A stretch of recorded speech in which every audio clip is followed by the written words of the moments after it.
नमस्कार, म हुँ अमीर कट्टेल। नेपाली महिलाले परापूर्वकालदेखि विविध क्षेत्रमा विशिष्ट योगदान गर्दै आएका छन्। राजनीतिक, दार्शनिक, सांस्कृतिक, सामाजिक लगायत ज्ञान, विज्ञान, प्रविधि, कूटनीति, निजामती, प्रहरी, सेना, खेलकुद, यातायात आदि फाँटमा नेपाली महिलाले पुर्याउँदै आएको देन अविस्मरणीय छ। प्रथम नेपाली महिला कार्यक्रम तिनै महिलाहरूप्रति समर्पित छ जसले चुनौतीका अनेक पहाड छिचोल्दै अभूतपूर्व उपलब्धि हासिल गरेका छन्। यस कार्यक्रममा हामीले प्रथम नेपाली महिलाका अपूर्व उत्साह, सक्रियता, सिप, कला, प्रगति, सफलता तथा प्रसन्नताका पाटाहरू खोतल्ने प्रयास गरेका छौँ। साथसाथै तत्कालीन बाधा, अडचन, उत्पीडन, अन्यल, व्यथिति र सङ्घर्ष एवं आन्दोलनका पाटा पनि यहाँहरू माझ पस्कनेछौँ। प्रथम नेपाली महिला श्रृङ्खलाको दोस्रो एपिसोड महाविदुषी विभूषण पाएकी गार्गीमाथि केन्द्रित छ। कहलिएका वेदान्ती महिला माझ गार्गीको अग्रणी स्थान छ। पूर्वीय दर्शन जगतमा नेपालकी छोरी गार्गीले निर्वाह गरेको भूमिका विशिष्ट छ। गार्गीको समय उपनिषद काल हो। राजा जनकको विद्वत सभामा उनले महान ऋषि याज्ञवल्क्यसँग गरेको शास्त्रार्थ प्रसिद्ध छ।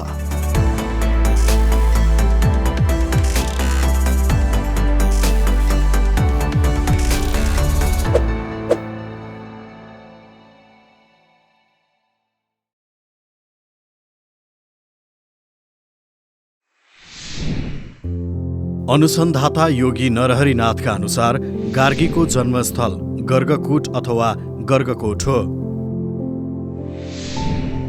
गर्गकोट अपभ्रंश भई गर्जाङकोट कहलाएको यो थलो जुम्लाको 80 दराको माथिल्लो भागमा पर्छ। यहाँ गोठीचौर नामक एउटा स्थान छ र त्यसको नजिकै गर्ग गार्गीसँग सम्बद्ध एउटा प्राचीन गुफा समेत छ। यस गुफामाथि युगल देवल बनाइएका छन्। पाशुपत धर्म विस्तारमा योगदान गरेका गर्ग गोत्रसँग सम्बन्धित व्यक्तिहरूको प्राचीन थलो पनि यही नेपाल भूमि हो। त्यसैले गार्गीको जन्मस्थल यही हुनुपर्ने अनुमान गर्न थप मद्दत पुगेको छ। नेपालमा गर्ग गोत्री अत्याधिक हुनुले गर्ग र गार्गीको सम्बन्ध यही थलोसँग देखिनु अस्वाभाविक होइन। पुराणादि संस्कृत साहित्य र व्याकरणका अनुसार गार्गी गर्गकुलकी छोरी भन्ने देखिन्छ। कतिपयले उनलाई महर्षि गर्गका सुपुत्री समेत जनाएका छन्। गर्ग ऋषिको निवास स्थानको सम्बन्ध काहीँ गर्गाचल पर्वत भनिएको छ, कतै गर्गस्रोत उल्लेख पाइन्छ। योगी नरहरिनाथले चाहिँ गर्गको निवासस्थल गर्गकुट नै भएको किटानी गरेका छन्।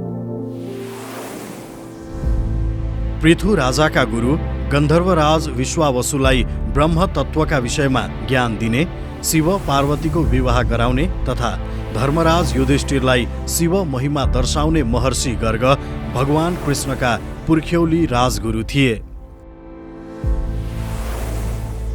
भगवान कृष्ण तथा बलरामको न्वारन र व्रतबन्ध समेत उनै गर्गले गराएका हुन्। महर्षि गर्गले शेषनागबाट ज्योतिषको ज्ञान पाएको उल्लेख छ। मथुराका राजा उग्रसेनले आयोजना गरेको राजसूय तथा अश्वमेध यज्ञमा मूल पुरोहित गर्ग नै थिए र उनी ज्योतिष, ब्रह्मविद्या, कर्मकाण्ड आदि ज्ञानमा मात्र होइन विज्ञानको क्षेत्रमा पनि कुशल हस्ताक्षर भएको प्रमाण उनका कृतिहरूले दिएका छन्। गर्ग संहिता उनका प्राप्त कृतिमध्ये उत्कृष्ट रहेको छ।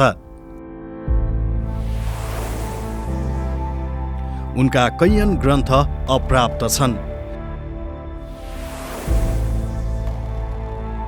गर्ग संहिताकै पनि एक अंश मात्र पाइएको मानिन्छ। अप्राप्त कृतिमा विज्ञान सम्बद्ध यन्त्र कल्प समेत रहेको छ। देवर्षि चरित्र, वारीशास्त्र, गर्ग स्मृति, वेदचक्षु रूप सिद्धान्त, होरा आदिका कृतिकार गर्ग ऋषि विभिन्न संहिता तथा स्रोत सूत्रका सहभाष्यकार समेत हुन्। खगोल तथा भूगोलका विद्वान वैज्ञानिक गर्गको ऋग्वेदको 6औं मण्डलमा एउटा सूक्त पनि छ। गर्गकै सम्बन्धमा पनि प्राचीन संस्कृत साहित्यमा स्पष्टता छैन। कतै ऋषि अंगिराको वंशमा उनलाई भवमन्यु वा मन्युका पुत्रका रूपमा देखाइएको छ भने कतै ब्रह्माका एक मानस पुत्र भनिएको छ। गर्गलाई भगवान शिवका 18 मध्ये एक अवतार पनि मानिएको छ। उनै गर्ग वा गर्ग वंशकी छोरीका रूपमा वर्णित गार्गीमा विद्वान पिताका गुण हुनु स्वाभाविक मान्न सकिन्छ। ब्रह्म तत्त्वका सम्बन्धमा पनि गार्गीले आफ्नै पिता पुर्खाबाट ज्ञान लिएको हुन सक्छ। उनका पिता वा दाजु अथवा भाइ गार्ग्य समेत निकै विद्वान भएकाले उनको ज्ञान वृद्धिमा मद्दत पुगेको आंकलन छ। यिनै ज्ञानका आधारमा उनी राजा जनकको दरबारमा आफ्नो ख्याति चम्काउन सफल भएकी हुन्।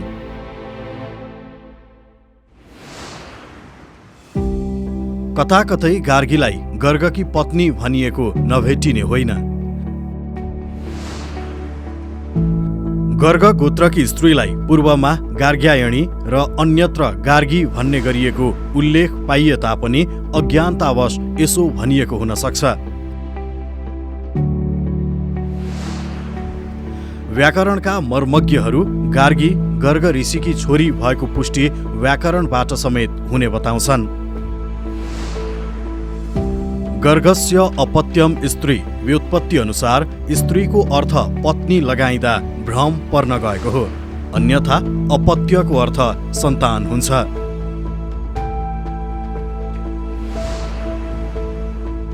यसरी हेर्दा गर्गस्य अपत्यम स्त्रीको अर्थ गर्गका सन्तान स्त्री अर्थात् गर्गकी छोरी भन्ने हुन्छ। गर्गस्य अपत्यम पुमानले गर्गका छोरा भन्ने जनाउँछ र गर्गस्य गोत्रापत्यमबाट चाहिँ गर्गका सन्तान स्त्री पुरुष बुझिन्छ।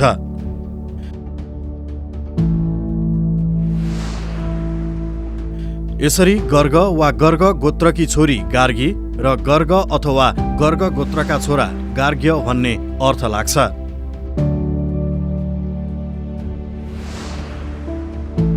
गार्गीको एक नाम वाचकनवी हो। उनी वचकनुकी छोरी भएकीले उनलाई यो नाम जोड्न पुगेको मानिन्छ। उनी बोल्न प्रवीण भएकीले यो नाम जोड्न पुगेको पनि हुन सक्छ। उनको वास्तविक सक्कली नाम चाहिँ अज्ञात छ। गार्गीलाई महर्षि गर्गकी छोरी मान्दा कालक्रम मिल्ने देखिँदैन, किनकि उपनिषद कालकी गार्गी त्रेता युगमा देखा परेकी छिन् भने गर्गको सम्बन्ध द्वापर युगसँग छ। त्यसैले उनी भगवान श्रीकृष्णका गुरु गर्गकी छोरी भएकामा आशंका रहन्छ। त्यतिखेर ऋषिहरू दीर्घायुका हुने भएकाले गर्ग पहिलेदेखि पछिसम्मै रहेको तर्क पनि नभेटिने होइन। गर्गलाई भगवान शिवका एक अवतार मान्दा अथवा ब्रह्माका मानस पुत्र मध्ये एक मान्दा समेत कालक्रम भङ्ग हुने देखिँदैन।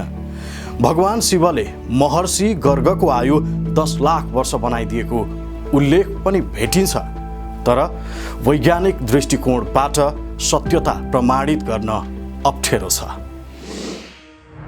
अरू सबै मर्ने र कतै चिरञ्जीवी समेत उल्लेख नभएका गर्ग सदाकाल जीवितै रहने कुरो आधुनिक मनले सजिलै पत्याउने देखिँदैन।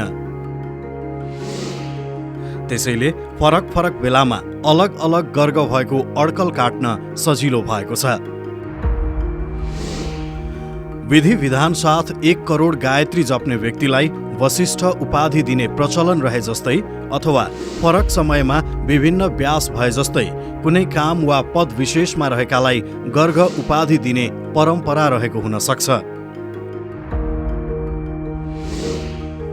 गार्गीका सम्बन्धमा प्रष्ट हुन नसकेका धेरै पक्ष रहे तापनि उनले राजा जनकको दरबारमा महान ऋषि याज्ञवल्क्यसँग ब्रह्म विषयक शास्त्रार्थ गरेको प्रमाणका रूपमा अहिले पनि हामी सामु बृहदारण्यको उपनिषद ग्रन्थ उपलब्ध छ। हो, राजा जनक चाहिँ उनै शिरध्वज हुन् कि मिथिला नरेश अन्य कुनै जनक राजा हुन्? प्रश्न उठ्नु किमार्थ अनुचित छैन। किनभने बृहदारण्य, विदेह, नैमिकानन, स्वर्णलाङ्गल आदि नामले परिचित मिथिला क्षेत्रमा राज्य गर्ने राजाहरूले आफूलाई प्रजा वा जनताको पिताका अर्थमा जनक भनेरै परिचय दिने प्रचलन ज्यादै पुरानो हो।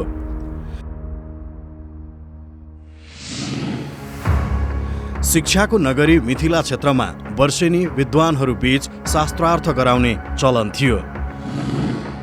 एकपटक राजा जनकले जो आफूलाई ज्ञानी साबित गर्न सक्छ, अर्थात् जो सबैभन्दा बढी ब्रह्मवेत्ता ठहरिन्छ, उसलाई स्वर्ण पत्रहरूले सिंह सिंगारिएका 1000 गाई उपहार दिने घोषणा गरेका थिए। त्यस विद्वत सभामा पहिल्यै ढुक्क भई याज्ञवल्क्य शिष्य मार्फत गाईहरू आफ्नो आश्रममा लग्ने सुर कस्दै गरेका बेला गार्गीको रोचक प्रसङ्ग आउँछ। यो विद्वत सभामा कुरु तथा पाञ्चाल देशबाट समेत विद्वानहरू आएका थिए। विद्वतजन अश्वल, आर्तभाग, लाह्यायनी, भुज्यु, चाक्रायण, उशस्त र कहोलले गरेका प्रश्नको उत्तर दिई ऋषि याज्ञवल्क्य मक्ख परेका बखत वाचक नबी गार्गीले सोधेकी थिइन्, पदार्थहरू जलमा व्याप्त छन्, तर जल केमा व्याप्त छ? वायु, आकाश, अन्तरिक्ष, गन्धर्वलोक, आदित्यलोक, चन्द्रलोक, नक्षत्रलोक, देवलोक, इन्द्रलोक र प्रजापतिलोक बारे प्रश्न गरेकी थिइन्। उनका विद्वत्तापूर्ण प्रश्न सुनेर याज्ञवल्क्य 3 छक परेका थिए। विभिन्न प्रश्नका उत्तर पाएपछि विदुषी गार्गीले थप प्रश्न जोड्दै ब्रह्मलोक केमा व्याप्त छ सोधिन्। क्रोधित हुँदै याज्ञवल्क्य ऋषिले, यो त अति भयो, धेरै प्रश्न नगर, प्रश्नको पनि सीमा हुन्छ, टाउको भुइँमा खस्न बेर लाग्ने छैन सम्म भन्न पुगेका थिए। गार्गी पनि यसै पछाडि हट्ने स्वभावकी थिइनन्। त्यतिखेर त मौन बसिन्, तर बाँकी अरूका प्रश्नोत्तरपछि पुनः थप 2 प्रश्न तिर्स्याएरै छाडिन्। ब्रह्म विषयक उनका जटिल प्रश्नहरूको उत्तर दिन याज्ञवल्क्यले आफ्नो छुट्टै दर्शन नै प्रतिपादन गर्नु परेको समेत शास्त्रमा उल्लेख पाइन्छ। यसपछि विदुषी गार्गीले ऋषि याज्ञवल्क्यका विद्वताको महती प्रशंसा पनि गरिन्। बृहत हिन्दी कोश ज्ञानमण्डल लिमिटेड वाराणसी तथा भारतीय संस्कृत कोश राजपाल दिल्लीमा गार्गीलाई याज्ञवल्क्य स्मृतिका रचयिता याज्ञवल्क्यकी पत्नी समेत भनिएको छ। राजा जनकका गुरु याज्ञवल्क्यकी अर्की पत्नीको नाम मैत्रेयी हो। हिन्दू संस्कृति अङ्क कल्याण, गीता प्रेस, गोरखपुरमा चाहिँ याज्ञवल्क्यकी 2 पत्नीका नाममा मैत्रेयी र कात्यायनी उल्लेख छ। यसरी हेर्दा गार्गी याज्ञवल्क्यकी पत्नी हो भन्नेमा शङ्का रहन्छ। उपनिषदकालीन गार्गी आजन्म ब्रह्मचारी रहेको उल्लेख समेत पाइनुले शङ्का निराधार नरहेको छर्लङ्ग बनाएको छ। याज्ञवल्क्यका नाममा समेत अन्योलको अवस्था छ। वैशम्पायनका शिष्य शुक्ल यजुर्वेदको माध्यम दिनीय शाखाको प्रवर्तन गर्ने ऋषि याज्ञवल्क्य र राजा जनकका गुरु स्मृतिकार मिथिला क्षेत्रका याज्ञवल्क्य उही नभएर अर्कै हुन सक्ने आधार कालक्रमले औल्याउँछ। समयका हिसाबमा दुवै याज्ञवल्क्यका बीच ठूलो अन्तर रहेकाले दुवै एक नभएको ठहर गर्न सजिलो बनेको छ। गार्गीलाई याज्ञवल्क्यकी पत्नी मान्ने हो भने जुम्ला माइती भएकी गार्गीको घर चाहिँ मिथिला क्षेत्र भन्नुपर्ने हुन्छ, किनभने याज्ञवल्क्यको आश्रम मिथिलाञ्चलमा रहेको प्राचीन संस्कृत साहित्यबाट अवगत हुन्छ। गार्गी महाविदुषी थिइन्। वेदकी व्याख्याता, ब्रह्मविद, दार्शनिक र असाधारण व्यक्तित्वकी धनी गार्गीले वेदका ऋचा सिर्जनामा समेत देन दिएको उल्लेख छ। महिलाले वेद पढ्नु हुँदैन भन्ने रूढिवादी मानसिकता भएकालाई उनको जीवन गाथाले कसिलो दनक दिएको छ।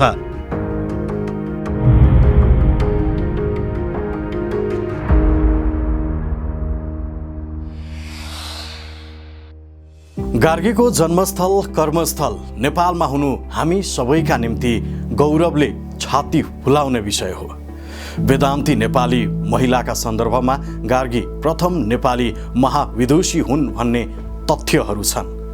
यस्ता विभिन्न आधार रहेकाले राज्यले उनलाई राष्ट्रिय विभूति घोषणा गर्नु सर्वथा उचित निर्णय देखिन्छ।